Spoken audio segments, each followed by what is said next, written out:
నీ కన్నీళ్లు తొడవడానికి, సాక్షిగా బ్రతికించడానికి, ఎప్పుడు ఎక్కడ ఎన్నడూ చూడని అద్భుతం నువ్వు చూడడానికి.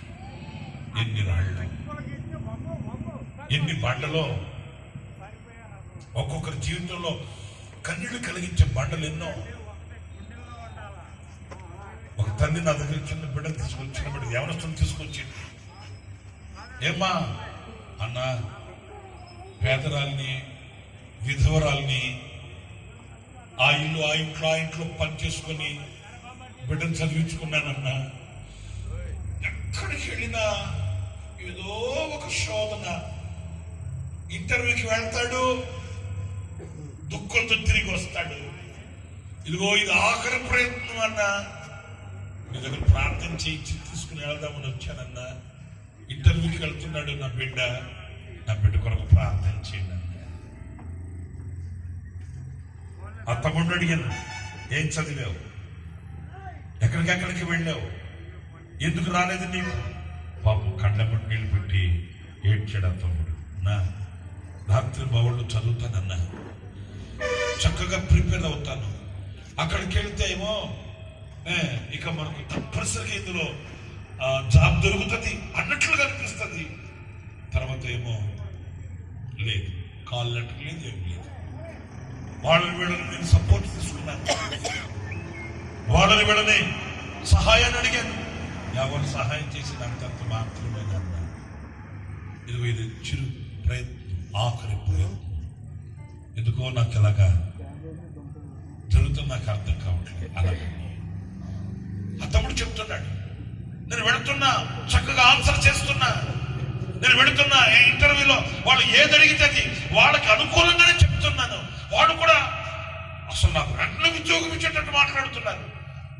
వారం అంటారు, 10 రోజులు అంటారు, నెల అంటారు, 2 నెలలు అంటారు, మళ్ళీ అదే అయిపోయింది. ఇది చాలా బాధ అనిపించింది. పిల్లలు నేను ప్రార్థన ఇదే చేశాను, ప్రభువా అడ్డుగా నిలిచిన బండల్ని బ్రద్దలు చేసే దేవుడు కదా, అడ్డుగా నిలిచిన రాత్రిని దొర్లించే దేవుడు కదా. ఏ ఏ విషయాలలో, ఏ ఏ పరిస్థితులు ఇతనికి అడ్డుపండగా నిలిచాయో దాన్ని దొర్లించి, పొర్లించి, తీసివేసి, తొలగించి ఆశ తీర్చగలిగిన దేవుడు నీవు కదా నాయనా. నువ్వు ఇప్పుడు నీ చేతికి పెడుతున్నా, నీ చేతికి అప్పగిస్తున్నా. ఎవరో వచ్చి సపోర్ట్ ఇచ్చి, ఎవరో వచ్చి సహాయం చేసి, ఎవరో పలుకుబడులు, వాటన్నిటికంటే నువ్వు గొప్ప దేవుడు కదా. ప్రియ దేవుని బిడ్డలారా, ఆ రోజు అతను వెళ్ళాడు ఇంటర్వ్యూకి. నెక్స్ట్ వారంలో ఆ తల్లి నాతో వచ్చింది, నా దగ్గరకు వచ్చింది. ఆ తల్లి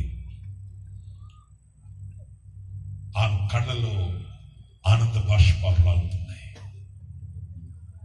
ఆమెకి ఎంత ఆనందము, ఎంత సంతోషము.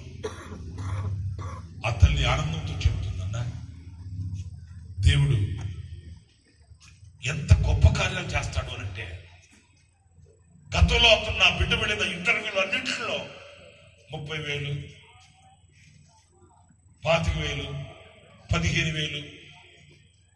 ఆ తల్లి చెప్తుంది, ఒక చోటకైతే మరి దారుణంగా 10,000కు కూడా అతను తల ఉంచేశాడంటాడు. ఏదో ఒకటి చేస్తా ఉంటే గడుస్తుంది అన్నట్లుగా. వెళ్ళిన ప్రతి ఇంటర్వ్యూలో చక్కగా నేను ఇది చేశానంట వస్తాడు.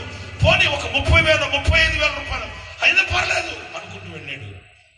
కానీ నా దేవుడు ద్వారాలు తెరిచాడు, మంట తొలగించాడు. స్టార్టింగ్ ప్రారంభంలోనే 60,000 రూపాయల శాలరీ ఉంటే చక్కటి ఉద్యోగాన్ని నా బిడ్డకి ఇచ్చాడు.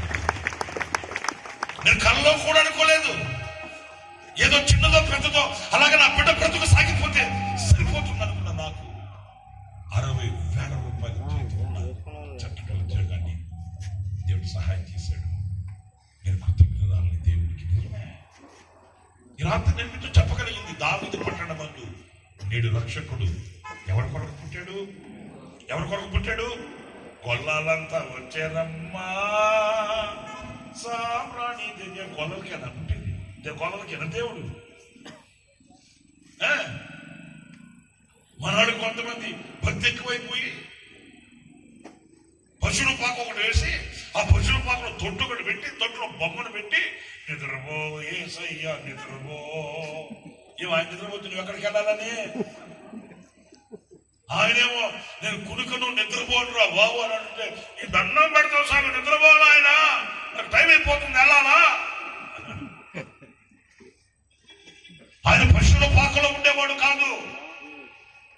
నీకు అడ్డుగా నిలిచిన ఆ రాత్రిని తొలగించడానికి, మార్గం సరళం చేయడానికి, నీ హృదయంలో ఉన్న అభిలాషను తీర్చడానికి సజీవుడై సంచరించు దేవుడు.